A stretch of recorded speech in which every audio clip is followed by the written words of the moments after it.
습니다. 새해가 밝은 지 22일째가 됐습니다. 그거 있잖아요. 우리 예쁜 손녀 해볼까? 까치까치 설날은 어제 거고요. 그거 들어봤나? 우리 설날은 오늘이래요. 오늘 진짜 설입니다. 세상이 이렇게 변해가면서 심정이 새해가 되고 또 구정은 옛 풍습을 그리워하게 생각하게 하는 연휴가 되어버린 지금 요즘 현실이기에 그 어린 시절의 정감은 풍경을 가슴속에 늘 숨어있는 우리들은 그리움입니다. 60대는 아는데 아직 40대, 30대는 모를 줄 몰라요. 네, 2023년 새해도 가정과 교회의 사랑과 평안이 가득하기를 바랍니다. 모두가 천국을 누리는 이번 2023년도가 됐으면 좋겠습니다. 희망찬 이런 개묘년 새해를 맞이합시다. 우리가 설날 연휴에 더 웃고 더 많이 행복하시기를 저도 늘 기도합니다. 대박난 한 해 되시고 건강하게 주의 일 잘하며 하나님만 섬기십시다. 꽃이 주는 향기보다 꽃이 가진 생각을 먼저 읽을 수 있는 그런 지혜를 얻고 최선을 다하는 바로 열정의 2023년이 되었으면 좋겠습니다. 새해 모두가 건강하시고 사랑하는 가족분들과 또 즐겁고 명쾌한 이런 시간들을 또 명절에 또 보내셨으면 좋겠습니다. 오늘 오직 하나님만 섬기라. 예수님은 그런 당시에도 백성들에게 큰 은혜를 베푸셨습니다. 백성들은 하나님의 인도를 받아 젖과 꿀이 흐르는 땅으로 들어가 평안히 살 것입니다. 그때 그런데 할 일은 우상을 만들지 말고 오직 하나님만 섬기는 것입니다. 하나님은 다른 신을 만들고 섬기는 백성을 그런 백성을 향해서 질투하신다고 했습니다. 하나님은 당신의 백성들에게 명령하셨습니다. 한 우물을 말하는 그런 속담이 있지 않습니까? 어느 한 일에 열중하고 꾸준히 해야 성공할 수 있다는 의미입니다. 그러나 요즘처럼 또 다양한 시대에는 한 우물만 파라는 말이 틀릴 수도 있습니다. 공부도 다양하게 해야 하고 기술도 다양하게 익혀야 합니다. 살면서 직업도 여러 번 바꿀 수가 있습니다. 그래서 한 우물만 판다는 말이 무엇인가 맞지 않을 수도 있습니다. 하지만 또 맞는 말이기도 합니다. 한 가지에 몰입하여 전문성을 갖추면 다른 것도 배우기 쉬워지고 또 다른 것들의 전문가가 되어서 두 가지 이상을 융합할 수도 있기 때문입니다. 한 분야의 전문가와 다른 분야의 전문가가 협력을 할 수도 있습니다. 한 우물을 파서 그만큼의 효과를 거둘 수 있다는 것이죠. 세상에서는 한 우물을 파서 어느 정도 성공하는 것이 맞기는 합니다. 우리 신앙에서는 어떤가요? 신앙에서는 한 우물이라는 그런 개념이 아니라 오직 하나님만 생각해야 할 것이 있습니다. 다른 것은 결코 생각하지 말아야 한다는 것이 있다는 것이죠. 그것은 오직 하나님만 섬기는 일입니다. 하나님 외에 다른 것은 하나님보다 더 소중하게 여기면 안 되고 하나님보다 위에 두어도 안 된다고 했습니다.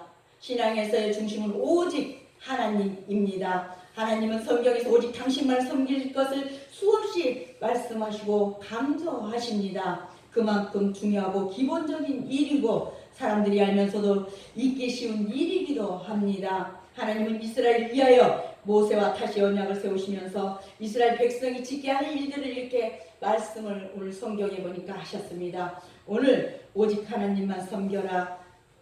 첫 번째로 백성에게 행하심을 보이는 그런 하나님을 한번 보겠습니다. 내가 아직 온 땅에 아무 국민에게도 행하지 아니할 이적을 너희 전체 백성 앞에 행할 것이라고 오늘 10절 이 말씀은 바로 이스라엘 백성이 가나안으로 향하여 가는 동안에 어떤 국민도 체험하지 못한 이적을 행하시겠다는 그런 말씀입니다. 이것은 하나님의 특별하신 보호와 인도가 있을 것이라는 언약입니다. 즉 특별한 이적과 기사를 체험하게 하십니다.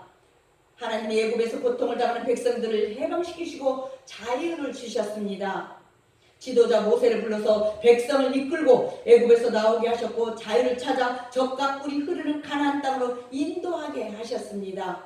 백성들이 가나안 땅으로 가는 길은 쉽지가 않습니다. 애굽 군대가 쫓아온 적이 있었고 홍해가 가로막혀서 어떻게 해요? 그렇게 막혔던 적도 있었습니다.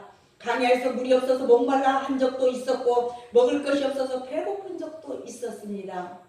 이스라엘 백성들이 가는 길을 막는 이방 나라들과 군대도 또 앞에 딱 있었습니다. 그러나 그때마다 하나님이 도우셨습니다. 아멘. 홍해가 갈라짐으로 이스라엘이 건너고 뒤따라오던 애국 군대가 수장이 되었습니다. 물이 없을 때는 반석에서 샘물이 솟아나게 하셔서 백성들이 마실 수 있었습니다. 먹을 것이 없을 때는 매일 만나를 또 내려주셨습니다. 이방 군대가 막을 때는 싸워서 이길 힘을 주셨습니다. 하나님은 이스라엘을 위해서 이렇게 기적을 행하셨습니다. 그 기적은 다른 국민들에게는 전혀 행하지 않을 것이었고 오직 이스라엘 백성들에게만 행하신 것이라고 했습니다. 하나님이 백성들에게 언약을 세우시고 백성들을 위해 하행하심을 보이시겠다고 말씀을 하셨기 때문입니다. 하나님이 그 백성을 사랑하시고 보호하시며 하나님의 계획대로 이루시는 은혜를 보이십니다. 백성들은 오직 하나님의 말씀을 듣고 하나님이 행하시는 일을 보며 그 혜택을 바로 잊기만 하면 됩니다. 오늘 그 혜택을 오늘 저와 여러분들이 누리십시다. 그러려면 두 번째로 명령을 반드시 지키라 하신 하나님. 하나님은 택한 백성의 가는 길에는 유혹과 시험이 있을 것이니 특별히 하나님의 언약에 말씀을 지켜야 한다고 말씀을 우리에게 주셨습니다. 그 내용은 가나안 주민과 언약을 맞게 하지 말 것, 언약의 말씀을 지키라 하는 거잖아요. 언약을 하지 말 것, 그들의 우상을 깨뜨릴 것, 그들의 신에게 절하지 말 것, 그들과 혼인하지 말 것, 그들을 본받아 우상을 만들지 말 것. 바로 이것은 너는 나 외에는 다른 신들을 두지 말라. 너를 위하여 새긴 우상을 만들지 말고 또 위로 하늘에 있는 것이나 아래 땅에 있는 것이나 땅 아래 물속에 있는 것이 바로 어떤 형상도 만들지 말고 그것들에게 절하지 말고 그것들을 섬기지 말라고 했습니다. 왜? 나 내 하나님 여호와는 질투하는 하나님이라고 말씀하고 있습니다. 그래서 쉽게 하면 이 계명을 지키라는 것입니다. 하나님이 이렇게 이스라엘을 위해서 행하시는 일은 백성들 스스로 이룰 수가 있는 일이 아닙니다. 광야를 지나온 백성들 제대로 정말 군대가 조작되지도 않고 군사훈련도 되지 않는 그런 백성들이 가나안 땅을 정복하는 일은 그렇게 쉽지가 않습니다. 가나안 땅에 들어가려면 백성들을 그 땅으로 인도하신 하나님이 가나안 원주민들을 그렇게 물리쳐 주셔야 한다는 것입니다. 하나님이 이스라엘과 언약을 맺으시고 이스라엘을 가나안의 새로운 주인이 되게 하셨습니다. 가나안의 원주민들은 장대한 사람들이 많았다고 했습니다. 이스라엘 정탐꾼들이 가나안을 탐지하여 보고는 어떻게 말했어요? 가나안 사람들이 얼마나 장대한지 자기들을 메뚜기에 불과하다고 말할 정도였습니다. 민수기 13장 30절에 보면 그런 말씀이 있습니다. 이런 지경이니 가나안에 들어가려면 하나님이 도와주셔야 합니다. 하나님이 가나안의 원주민들을 다 몰아내겠다고 약속하십니다. 단 한 가지 이스라엘이 지킬 일이 있습니다. 그것은 가나안에 들어가서 원주민들과 언약을 세우지 말라는 것입니다. 원주민들이 문화에 동화되지 말라는 그런 말입니다. 혹 가나안 원주민들과 화합한다는 명분으로 그들의 문화에 동화되다가는 그것이 바로 곧 이스라엘의 올무가 될 것입니다. 이스라엘이 가나안 사람들의 문화에 사로잡혀서 하나님을 잊어버리고 범죄를 지을 수가 있습니다. 즉 하나님을 모르고 은혜를 망각하며 살다가 그들의 신앙과 질서를 혼란스럽게 만들 수 있다는 것입니다. 질투하시는 하나님은 바로 나를 미워하는 자의 죄를 갚되 아버지로부터 아들에게로 3, 4대까지 이르게 하거니와 나를 사랑하고 내 계명을 지키는 자에게는 1000대까지 은혜를 베푸신다고 하셨습니다. 즉 하나님의 거룩하고 성시 성결하신 성품을 훼손하는 그런 행위는 범해서는 안 된다는 것입니다. 그리고 이를 위해 성도는 필요하다면 다소간 우리의 일상생활이 제약을 받고 우리의 경제생활에 불이익이 오더라도 능히 이를 감수할 수 있어야 한다는 것입니다. 왜냐하면 언약의 백성된 성도는 다른 무엇보다 언약 중심적인 삶을 중시해야 하며 이를 훼손하는 세속적인 것은 마땅히 삼겨야 하기 때문입니다. 바로 이스라엘이 이것이 바로 불신, 이방인과 언약을 맺지 않는 성도의 올바른 자세임을 우리는 명심하십시다. 이렇게 명령을 반드시 지키라 하신 하나님께서 세 번째로 질투라는 이름을 알려주시는 하나님. 오늘 34장 초반에 보면 모세는 시내산 꼭대기에서 율법을 주시기 위해서 구름 속에 나타나신 하나님의 음성을 듣고 땅에 엎드려 경배하고 땅에 엎드려서 경배하고 이스라엘 백성이 범한 죄를 사해달라고 중보의 기도를 드렸습니다. 우리도 또 다른 사람을 위해서 중보 기도하면서 조용히 기도해 줄 때도 많지요. 하나님의 공의를 완전히 만족시키시며 율법을 다 이루신 예수님께서도 죄인들을 위해서 우리를 위해서 중보의 기도를 하셨다고 요한복음 17장 1절에서 26절에 쭉 나와 있습니다. 돌판이라는 것은 화목과 은혜와 바로 용서와 참신 하나님을 보여주고 있습니다. 우리가 살면서 스스로 할 수 없는 일이 있습니다. 이럴 때 하나님께 도와달라고 기도합니다. 하나님이 우리의 기도를 들으시고 도와주십니다.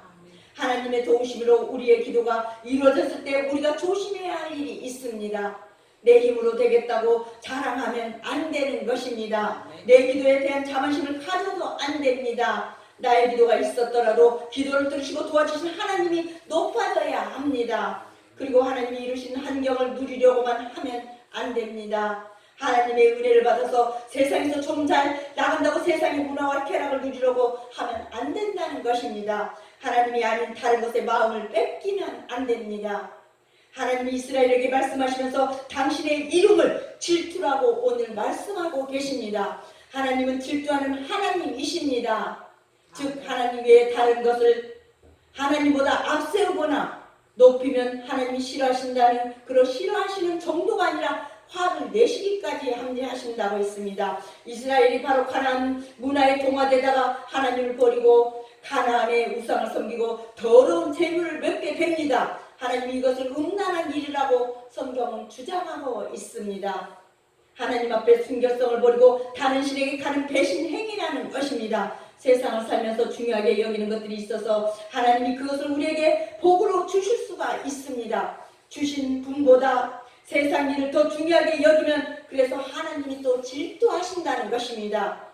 우리는 질투라는 이름을 알려주신 그 하나님 앞에 우리가 더 하나님 앞에 겸손히 오늘도 준비하신 복을 다 받을 수 누릴 수 있도록 하나님 앞에 그대로 행하는 그런 저와 여러분 되십시다.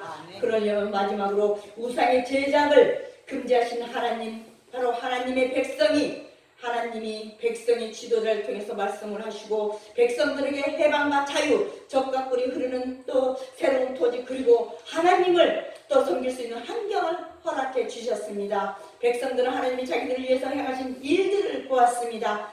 딱 한 가지 하나님의 모습을 볼 수는 없었습니다. 왜? 천지를 지으신 하나님은 바로 형상을 갖고 계시지 않습니다. 우주를 총괄하시는 하나님이 어느 한 형상도 나타나지 않기 때문입니다.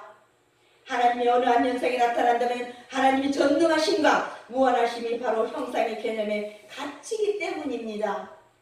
그런데 백성들이 가나안 사람들과 친하게 지나다가 가나안 문화에 동화되며 보이는 하나님을 갖고 싶어 합니다.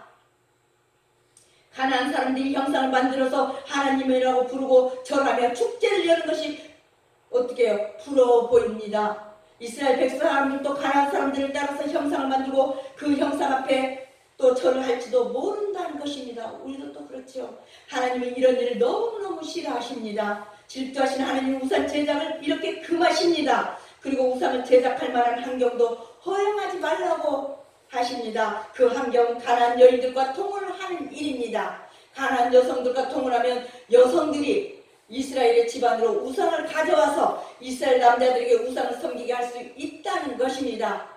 오직 하나님만 섬겨야 할 이런 백성들에게 신앙의 타락, 문화의 타락에 일이 일어난다는 것이죠. 하나님의 은혜가 아니면 인간의 구성은 이런 불가능한 것이니 언제나 감격과 감사가 있는 생활을 우리는 그래서 해야 합니다. 하나님의 언약은 기적 속을 통과하며 그 언약을 지키는 자에게 복을 주십니다. 오늘 2023년 개원년이란 이렇게 새해가 밝았습니다. 예배에 함께한 거룩한 오늘 성일, 새해를 맞이하신 가족 모두가 큰 축복과 기쁨이 함께 하시길 바랍니다. 오늘 이 시간 참석하지 않는 그분들에게도 같은 은혜가 나타났으면 좋겠습니다. 2023년 목자교회에 소속된 모든 분들은 또 좋은 일만 일어났으면 좋겠습니다. 네, 우리 목사님 아들 내가 오셨는데 너무나 감사하고 이분들에게도 그 큰 은혜가 같이 나타났으면 좋겠습니다. 이렇게 가득하길 기원하면서 항상 여러분 모두 건강하시기를 바라겠습니다. 그리고 새해 복 많이 받으세요. 또 여러분들도 같이 한번 해보시겠어요? 우리 협동 목사님 뒤에 계시는데 새해 복 많이 받으세요. 네, 우리 또 아버님한테도 말해주시기를 바랍니다. 네, 감사합니다. 기도하겠습니다. 하나님 감사합니다. 한 마음과 한 뜻으로 섬기게 하시며 천지의 주되신 하나님 아버지, 이렇게 저에게 믿음 주셔서 오직 하나님만 섬기고 또 따르게 순종하게 하심을 진심으로 감사를 드립니다. 아멘. 세상의 재물이나 권세, 명예와 욕망을 우상으로 섬기지 않도록 하여 주시옵소서. 하나님 외에 다른 삶을 하나님보다 더욱 소중하게 여기지 않게 하시고 그런 따위를 하나님 위에 두지 않게 하여 주시옵소서. 저희의 신앙에서의 중심은 오직 하나님이시라는 걸 잊지 않게 하시고 하나님의 말씀만을 일편단심으로 따르게 순종하게 하여 주시옵소서.